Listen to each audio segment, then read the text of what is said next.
So in the last 3 months, I set up 3 Airbnbs in a different country. Hi, my name is George. I'm a seven-figure Airbnb host up in Canada. I'm 25 years old. And very recently, I got the opportunity to scale and set up a new headquarters in Florida, Fort Lauderdale to be exact.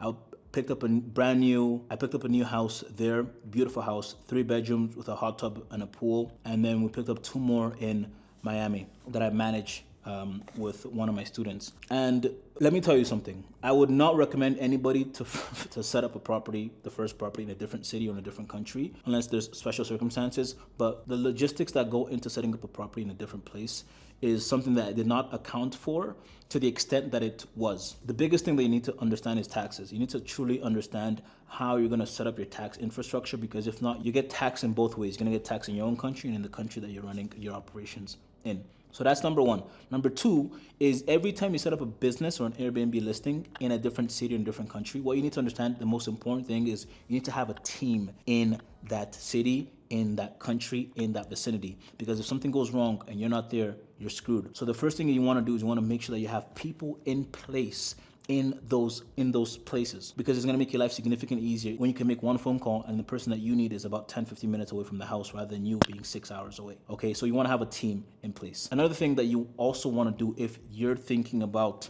scaling in a different country, for me, was market research was now 10 times more important. When you live in the city, it's easy to find the hotspots. You know where the hotspots are. You know where the top neighborhoods are, the highest end neighborhoods, the neighborhoods that people should stay away from are. You know all of this when you live there. But when you don't live there, you can't guess. You can maybe try to Google it, but it's tricky because it's still like it's Google. It's not real market data. It's not real personal data.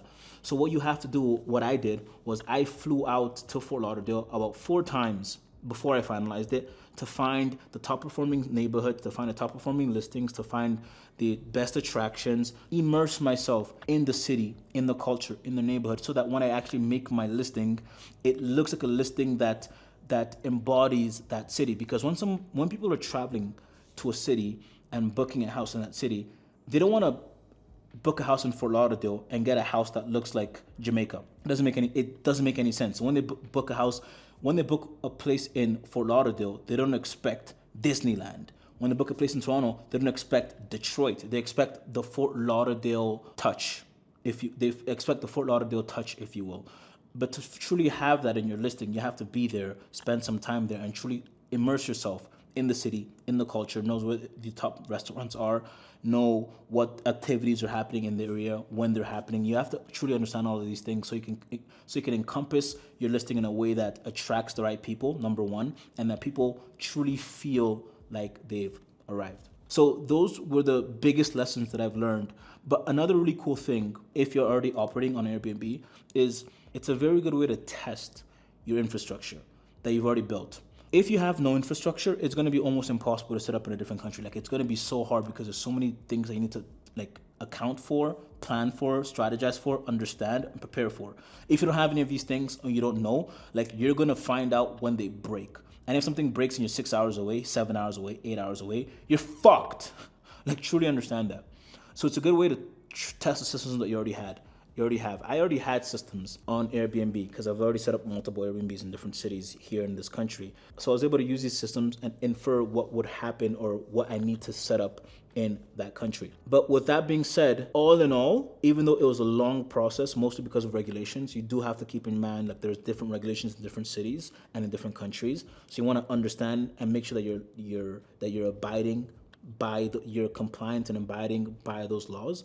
But aside from that, it is probably the best thing that I've ever done ever in my business. Okay, let me tell you, let's get into the fun part as to why it's amazing. Number one is I get to fly out to Florida whenever I want, and I have a house there. That's the best part of it. I have a house in a different country that I can book a flight right now. Probably cost me $400 for the flight, but I have a house there. I don't have to pay to stay there. I wouldn't do it right now. It's Christmas season, and it's fully booked, and it's making me a fortune right now.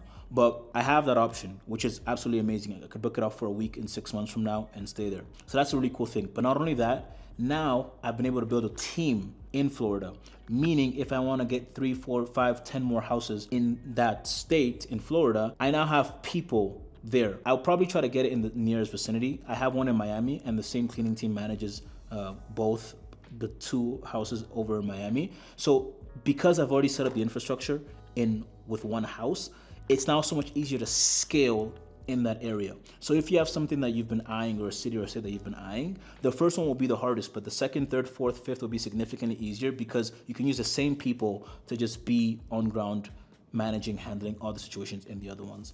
So that's another really cool thing, because now I'm able to expand. And now the really cool thing that I enjoy is the connections I've been able to build in terms of the realtors, developers, all these things that allows my business to now grow naturally because of the connections that I've built, the word of mouth, the referrals.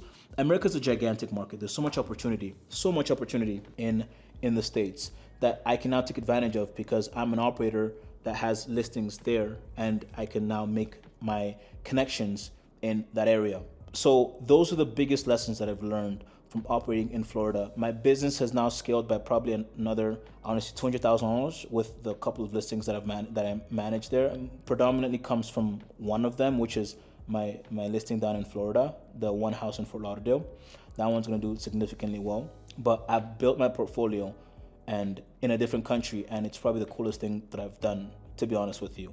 But if you are someone who's looking to start your own Airbnb business and you haven't yet because you don't know if it's gonna work, let me tell you something. I'm 25 years old.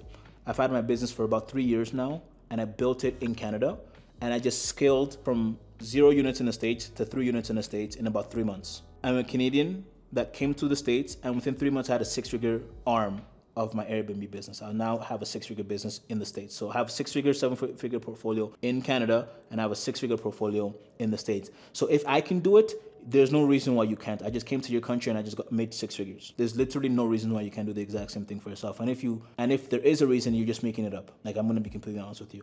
There are operators in the States that are doing 7, 8, 9 figures on Airbnb. I came in and I'm doing 6 figures on Airbnb in the States. There's no reason why you can't. So that's just my little tidbit that I wanted to give you some insight as to how it went building my Airbnb business in the States. But I hope you got some value from this, because if you're someone that's looking to build in the States, or in the States looking to build in Canada, or you're looking to expand or start, this should give you some insight as to what to do, what not to do, and some mistakes to avoid, and really just what to look out for.